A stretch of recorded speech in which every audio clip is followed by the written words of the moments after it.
Hey everyone, we're going to continue to read The One and Only Ivan.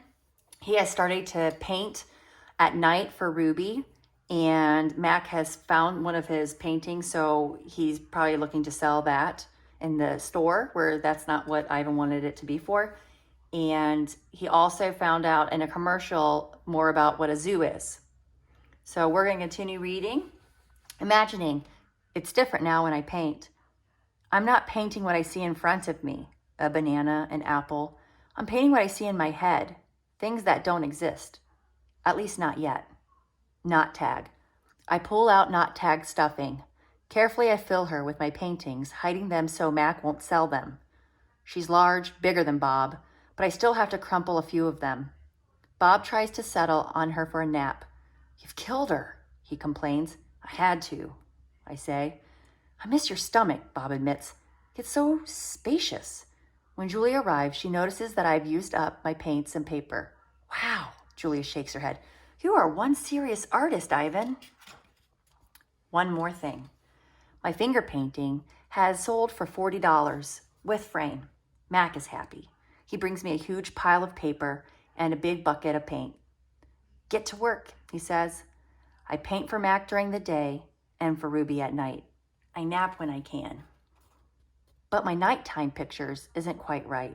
It's big, that's for sure. When I place all the pieces on the floor of my cage side by side, the cement is almost completely covered. But something is still missing. Bob says I'm crazy. There's Ruby, he says, pointing with his nose. There's the zoo. There are other elephants. What's wrong with it? It needs one more thing, I say. Bob groans. You're being a temperamental artist. What could be missing? I stare at the huge expanse of colors and shapes. I don't know how to explain to Bob that it isn't done yet. I'll just have to wait, I say at last. Something will come to me, and then I'll know my painting is finally ready. The 7 o'clock show. During the last show of the day, Ruby seems tired. When she stumbles, Mac reaches for the claw stick. I tense, waiting for her to strike back. Ruby doesn't even flinch. She just keeps plodding along, and after a while, Snickers jumps onto her back. 12. I lie in my cage with Bob in my stomach. We're watching Julia do her homework. She doesn't seem to be enjoying it. I can tell because she is sighing more than usual. Again, for the 100th time, or maybe the 1000th, I've wondered what is missing from my painting. And for the 100th time, or 1000th time, I don't have an answer. Dad, Julia says, as George passes by with the mop, can I ask you a question? May I? George corrects. Ask away. Julia glances down at a piece of paper. What's the difference between the word spelled Principal and the one spelled Principle? The first one is the head of a school, like Miss Garcia. The second one is a belief that helps you know what's right or wrong. He smiles. For example, it's against my principles to do my daughter's homework for her. Julia groans. If I'm going to be an artist when I grow up, why do I need to know how to spell? With a laugh, George heads off. Poor Julia, I think. Gorillas get by just fine without learning how to spell. All those endless letters, those sticks and circles and zigzags filling up books and magazines, billboards and candy wrappers. Words. Humans love their words. I leap up. Bob goes flying straight into my pool. A word. You know how I feel about wet feet, Bob yells. He scrambles out of the water, shaking each foot in dismay. I look out my window at the billboard. I can still hear Mac's voice in my head. Come to the Exit 8 Big Top Mall and Video Arcade, home of the one and only Ivan, mighty Silverback. I count to 12, and then I count again, just to be sure. H.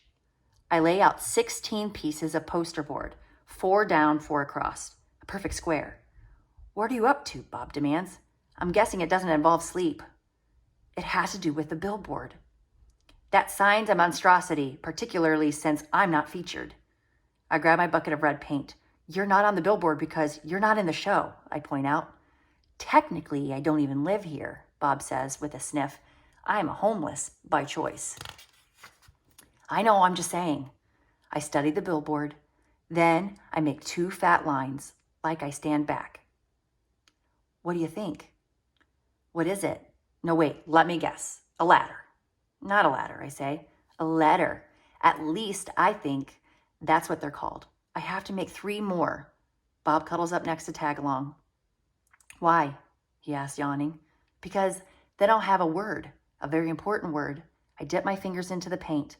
What word? Bob asks. Home. Bob closes his eyes. That's not so important, he says quietly. Nervous. All day long, I knuckle walk circles around my cage. I'm so nervous I can't nap. I can't even eat. Well, not very much anyway. I'm ready to show Julia what I've made. It has to be Julia. She's an artist. Surely she'll truly look at my painting. She won't notice the smudges and tears. She won't care if the pieces don't quite fit together. She'll see past all of that. Surely Julia will see what I've imagined. I watch Ruby trudge sullenly through the 4 o'clock show, and I wonder, what will happen if I fail? What if I can't make Julia understand? But of course, I know the answer. Nothing. Nothing will happen. Ruby will remain the main attraction at the Exit 8 Big Top Mall and Video Arcade, conveniently located off I-95, with shows at 2, 4, and 7, 365 days a year, year after year after year. Showing Julia. It's time to show my work. The mall is silent except for Thelma, the macaw, who's practicing a new phrase. Uh-oh. Julia is finishing her homework. George is sweeping outside. Mac has gone home for the night. I grab knot tag and carefully pull out the folded papers. So many paintings, page after page, piece after piece of my giant puzzle. I pound on my glass and Julia glances over. Fingers trembling, I hold up one of my paintings. It's brown and green, a corner piece. Julia smiles. I display another picture, and then another, and another, and another, each one a tiny part of the whole. Julia looks confused. But what is it? She asks. She shrugs. It doesn't matter. It's pretty just as it is. Uh-oh, says Thelma. No, it does matter. More paintings. George calls out to Julia. He's done for the night. Grab your backpack, he says, and hurry, it's late. Gotta go, Ivan, Julia says. Julia doesn't understand. I have to find the right pieces. I dig through the pile. They're here somewhere. I know they are. I find one, another. I try to hold 4 of them up against the glass. Bob, I say, help me, hurry. Bob grabs paintings with his teeth and drags them to me. One by one, I shove pictures through the window crack. They crumble and tear. There are too many pieces. My puzzle is too big. Careful, Ivan, Julia says. Those might be worth millions someday. You never know. She arranges the paintings into a neat stack. I suppose Mac's going to want to sell these in the gift shop. She still doesn't understand. I shove more out the hole and more, all of them, one after another. So Ivan's been painting, has he? George says as he puts on his coat. A lot, says Julia with a laugh. A whole lot. You're not taking all those home with you, are you? George asks. I mean, no offense to Ivan, but they're just blobs. Julia thumbs through the towering stack of paintings. They might not be blobs to Ivan. Let's leave those by the office, George suggests. Mac'll want to try selling them, although why anyone would pay $40 for a finger painting a 2-year-old could do, I don't know. I like Ivan's work, Julia says. He puts his feelings into them. He puts his hair into them, George says. Julia waves goodbye. Night, Ivan. Night, Bob. I press my nose against the glass and watch her walk away. All my work, all my planning, wasted. I look at Ruby sleeping soundly, and suddenly I know she'll never leave the Big Top Mall. She'll be here forever, just like Stella. I can't let Ruby be another one and only. We're going to stop there. Have a great day, guys.